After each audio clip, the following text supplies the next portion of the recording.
الكفر والفجور، ونسأله السلامة مما يورث الكلالة أو النفور، ونرجوه العصمة فيما بقي من أعمالنا، وأن ينور قلوبنا والقبور. وأصلي وأسلم وأبارك على المبعوث رحمة للعالمين سيد ولد آدم وسيد الخلق أجمعين، عليه وعلى أصحابه ومن سار على نهجه واتبع طريقته إلى يوم الدين. أما بعد، المنصة الكريمة كل باسمي وصفته، الحضور الكرام كلكم في القلب، أشهد الله أني أحبكم جميعا، وأشكر رب البيت معالي الدكتور أحمد حماد، وأشكر أيضا الأستاذ علاء أن مكنت أن آتي كي أرى أحبائي وأهلي وأصدقائي، فكلكم أهلي وأصدقائي وأحبائي. بهذه المناسبة الطيبة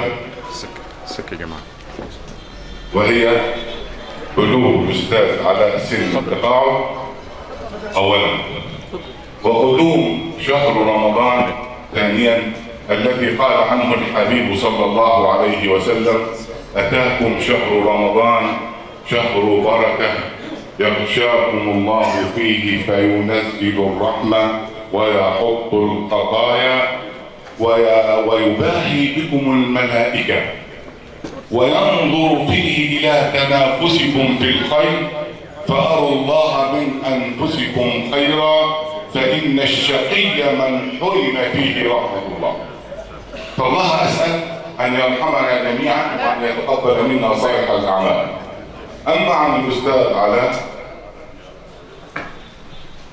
عملت معه وعمل معه لمدة 5 سنوات إلا قليل، ما رأيت منه شيئا يغضبني قط، وما طلب مني طلب ورفضته فعبث وجهه قط،